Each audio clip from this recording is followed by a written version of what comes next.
Selamat datang dari masa depan.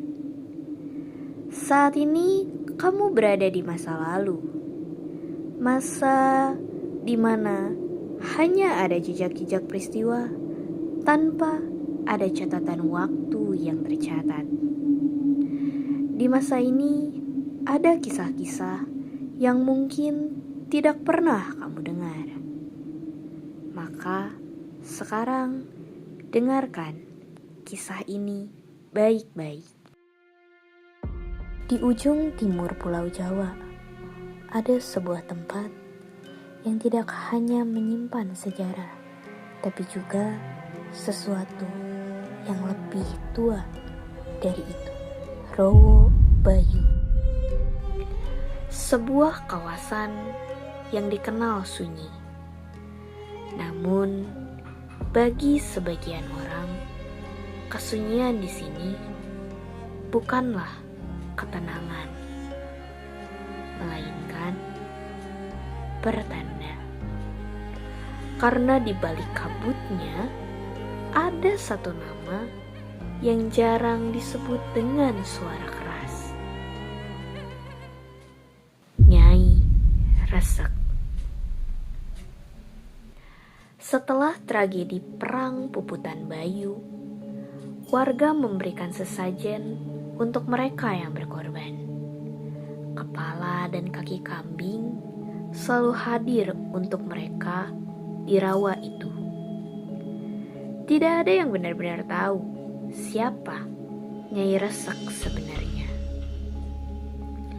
Ada yang bilang ia adalah penunggu rawa, seorang perempuan yang hidup di sekitar kawasan rawa itu. Namun, bukan sekadar hanya seorang perempuan, dia konon katanya memiliki hubungan dengan dunia yang tak kasat mata. Namun satu hal yang selalu sama dalam setiap cerita, ia tidak pernah benar-benar pergi. Warga sekitar tidak sembarangan menyebut namanya, karena konon menyebutnya adalah cara untuk mengundangnya.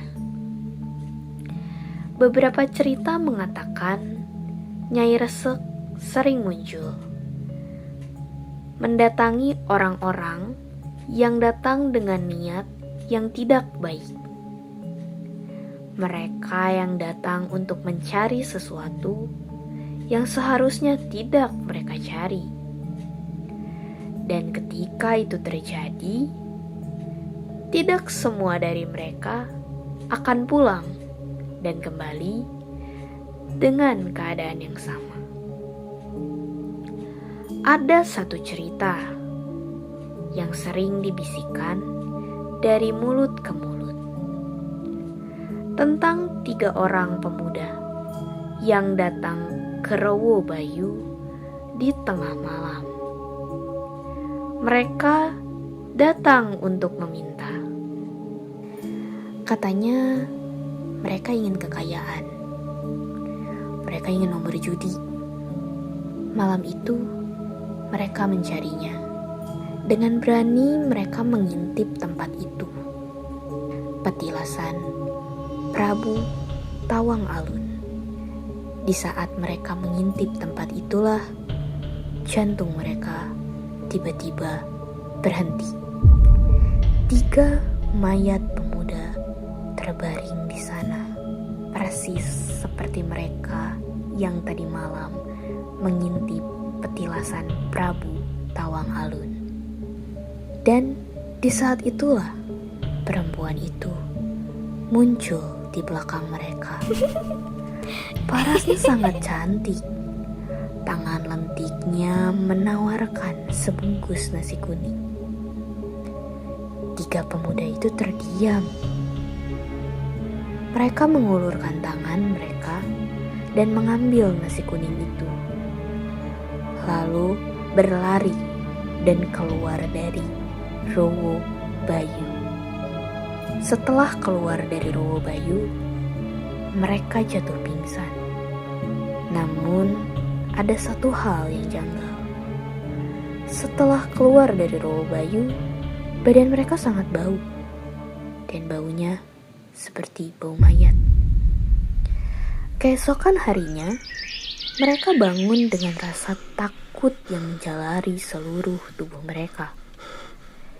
3 pemuda itu bergetar ketakutan.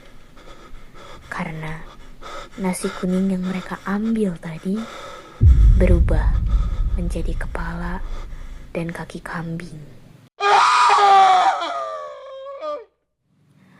Ada satu aturan yang tidak pernah ditulis, tapi akan selalu diingat oleh warga sekitar. Jangan pernah datang dengan niat buruk. Jangan pernah mencari yang seharusnya tidak kamu cari. Dan jangan pernah menantang sesuatu yang tidak pernah kamu pahami. Karena di Rowo Bayu, tidak semua yang kamu lihat itu adalah manusia.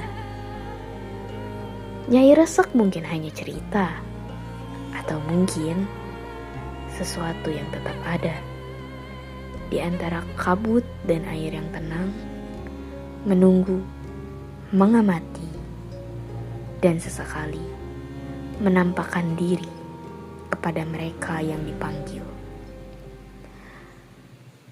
Jadi, jika suatu hari kamu berada di Rowo Bayu dan merasa seperti tidak sendirian, mungkin itu bukan hanya perasaanmu saja.